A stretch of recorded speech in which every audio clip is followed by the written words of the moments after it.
Bonjour à tous. Merci d'être venus aussi nombreux à notre étape du cycle Renaissance industrielle qui a lieu ici en Alsace, à Mulhouse.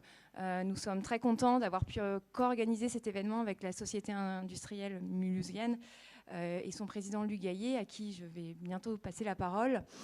Comme on est très sensible au respect du temps et que nous avons pris un tout petit peu de retard, je vous propose de lancer sans plus attendre la vidéo introductive de Madame la ministre chargée de l'Industrie, Agnès Pannier-Runacher, qui s'excuse de ne pas pouvoir être avec nous aujourd'hui, qui parraine ce cycle depuis son début, donc depuis son commencement à Paris en septembre 2020. Aujourd'hui, c'est la 3e étape en région. Nous irons ensuite à Saint-Malo, et puis nous aurons d'autres étapes sûrement en 2022. Le but du cycle, et je le rappelle pour ceux qui ne connaissent pas, est de faire émerger des solutions issues du terrain pour espérer une renaissance de l'industrie en France. Donc c'est un cycle qui a pour but d'être hyper concret. On veut chasser les grands discours pour aller vers des choses très pragmatiques.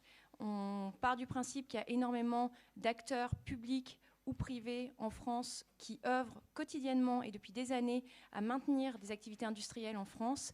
Et on pense que c'est en partant de ces bonnes solutions, de ces bonnes pratiques, qu'on va pouvoir redensifier notre tissu industriel français.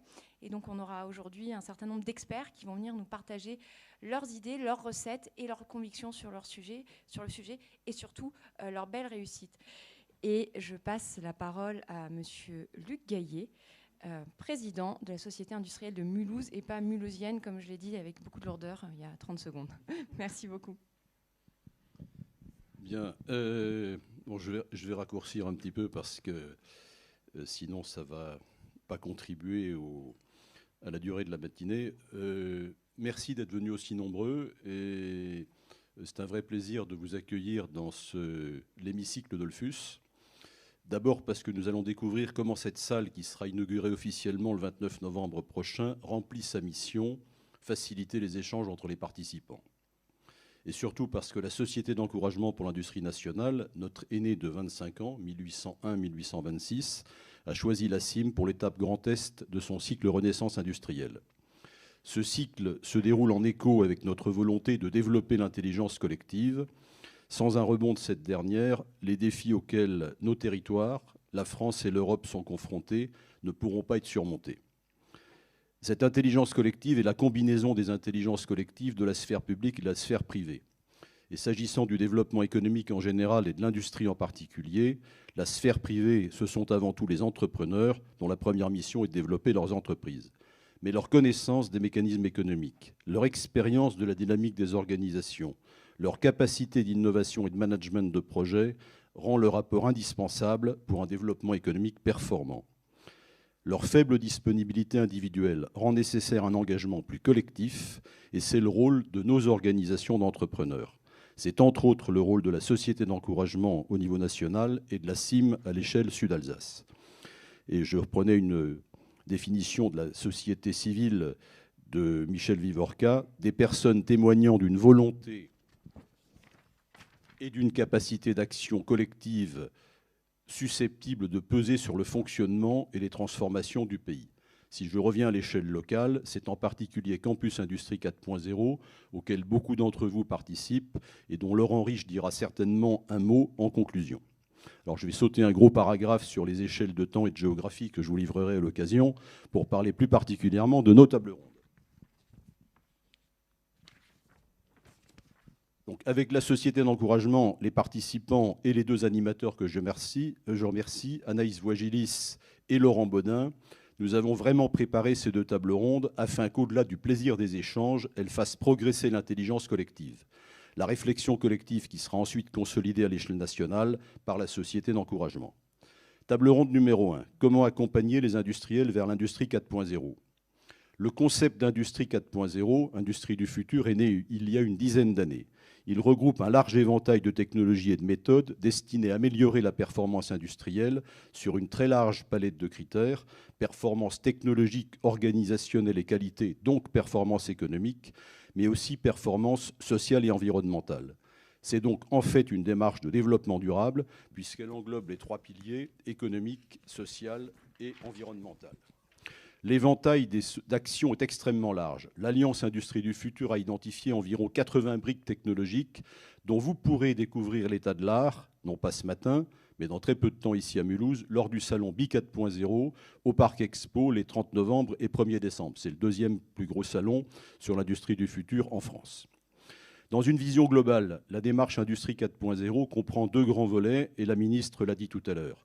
La transformation des entreprises actuelles d'une part, et d'autre part l'émergence d'offres françaises qui doivent avoir l'ambition de se positionner en champions mondiaux. La table ronde numéro 1 est surtout centrée sur le premier volet, la transformation des entreprises actuelles. Elle va être l'occasion de faire un point des diagnostics dont ont bénéficié plusieurs centaines d'entreprises à l'échelle du Grand Est et qui ont permis une large acculturation des entreprises vers l'industrie du futur, et d'autre part des réalisations qui sont déjà très nombreuses et très variées. Quelles difficultés, quels appuis pour la mise en œuvre, quels résultats obtenus par rapport aux résultats attendus. Ce point permettra de tracer quelques perspectives fortes à un horizon de 3 à 5 ans. Concernant la table ronde numéro 2, comment développer une coopération transfrontalière par le biais des filières.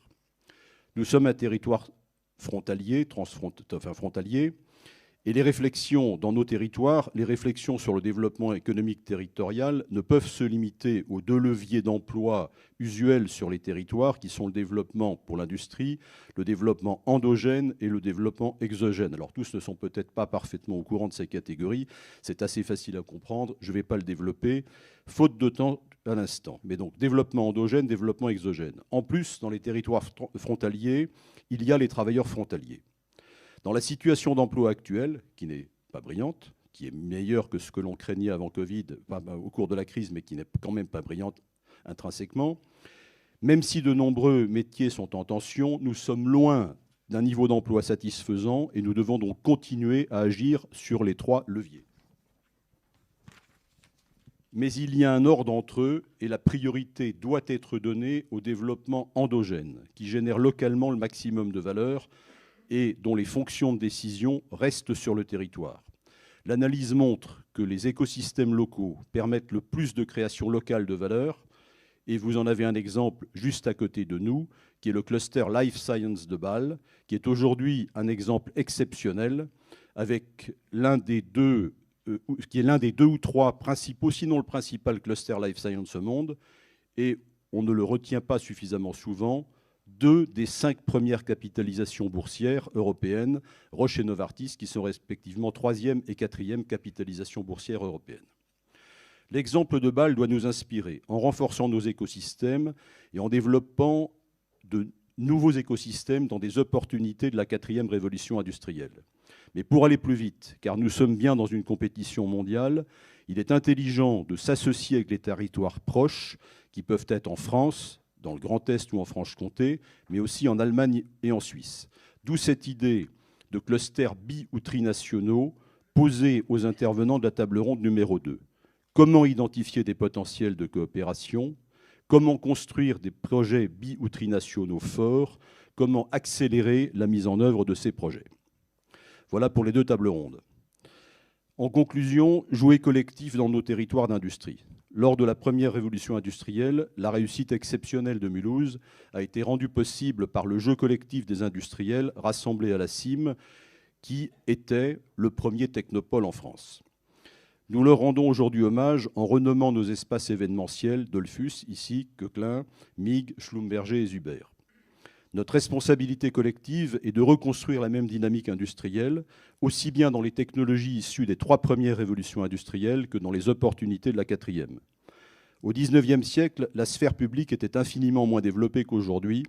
Faisons un véritable atout des moyens dont la sphère publique dispose et de l'intérêt qu'elle porte aujourd'hui à la renaissance industrielle. Avec un tas d'actions qui sont lancées, donc je saute aussi un paragraphe pour essayer de raccourcir mon texte. Le dernier sujet que je voudrais encore aborder en conclusion, c'est l'image de l'industrie et l'imaginaire lié à l'industrie. Si la dernière décennie a vu le début d'une évolution culturelle favorable, celle-ci est encore insuffisante pour attirer les jeunes vers l'industrie.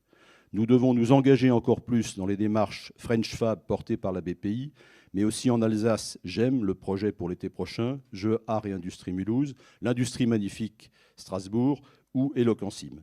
Donc c'était rapide, j'ai fait en diagonale pour respecter un peu le timing, je ne sais pas combien de temps j'ai pris exactement, et je vous repasse, Anaïs, le micro.